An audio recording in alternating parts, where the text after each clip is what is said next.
வணக்கம் ஃப்ரெண்ட்ஸ். இப்போ நம்ம இருக்கக்கூடிய இடம் வந்து பார்த்தோம் அப்படின்னா பவானியில் ஜம்பைன்ற ஏரியா. அங்கே வந்து நமக்கு செவ்வாழைக்காடு வந்து பார்த்தீங்கன்னா இது ஒரு 3வது மாதம் ஆகுது. 3வது மாதம் வளர்ச்சி பார்த்தா தெரியும் என் ஹைட்டுக்கு இருக்குது. இப்போ இருக்குங்களா, இப்போ இருக்குது. 3வது மாதம்னா 3 மாதம் முழுசாக ஆகலை, கம்மியாக தான் இருக்குது. ஒரு 10 நாள் முன்ன பின்ன இருக்கும். இதுக்கு வந்து நம்ம ஆர்கானிக் மூலிமா போஸ்த்ரா grow magic Mi proud Mi spray டோட்டலாக எல்லா செட்டுமே கொடுத்துருக்கு. கீழே இறச்சவும் விட்ருக்கு, அது போக ஒரு ஸ்ப்ரேவும் பண்ணியிருக்கு. அது போக 2வது டோஸ், ஒரு டோஸ் வந்து சருகு நோயின்னு சொல்லுவாங்க இல்லைங்களா, இது வந்து சின்னதிலே விழுந்துருச்சு. அது போக வளர்ச்சி பெருசாக இல்லை, அடி ஊக்கம் தண்டு ஊக்கம் பெருசாக இல்லைன்றதுக்காக கீழே ஒரு டோஸ் கொடுத்துருக்கு. அது போக இப்போ ரீசெண்டாக புழு விழுந்துருச்சு. இந்த மலைக்கு கம்பளி புழுமா இருக்கு இல்லைங்களா, அந்த இலை புழு விழுந்து எல்லா குருத்தையும் சாப்பிட்ருந்துச்சு. அதெல்லாமே கொஞ்சம் இப்போ நீங்கிருச்சு. அதுக்காக ஒரு டோஸ் வந்து ஊசி மூலிமா அந்த எம்ஐ சிட்ரான்னு சொல்லுவாங்க, இந்த புழுவுக்கான வண்டுக்கான மருந்து, அதை ஒரு டோஸ் வந்து போட்டிருக்கு. பெருசாக எந்த செலவும் பண்ணல, எந்த உரமும் கொடுக்கல.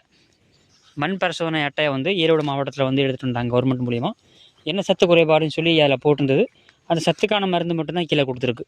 இப்போ இந்த மருந்துலாம் வந்து சாம்பல் சத்து அதிகமாக இருக்குது. வேர் வந்து பார்த்திங்கன்னா இப்போ அங்கே இருக்குது நான் கட்டை, இங்கே தோணுனாலும் வேர் வரும், அந்தளவுக்கு இருக்கும்.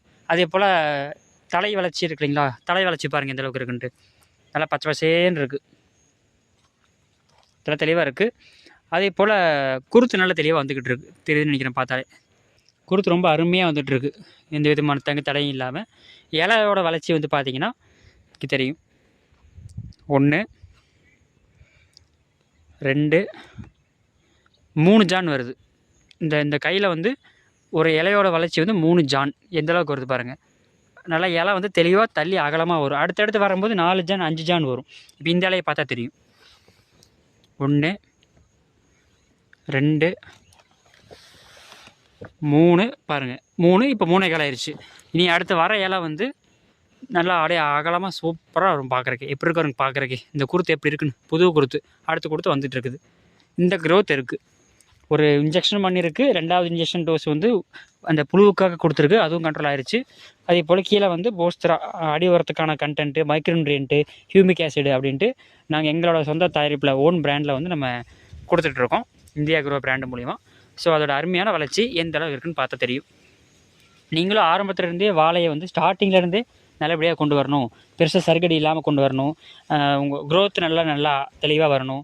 அடித்தண்டு ஊக்கம், கட்டை ஊக்கம்னு சொல்லுவாங்க இல்லைங்களா, இது பாருங்கள் ஒரு டேப்பர் இருக்குன்னு. 3 மாதம் இன்னும் ஆகலை, ஒரு டேப்பர் இருக்குது பாருங்கள். இங்கே ஒரு டோஸ் போட்டிருக்கு தெரியுதுங்களா, ஊசி போட்டிருக்கு. 2 டோஸ் மட்டும்தான் போட்டிருக்கு. இந்த உருட்டு எந்த அளவுக்கு இருக்குது பாருங்கள். ஒரு கை வச்சு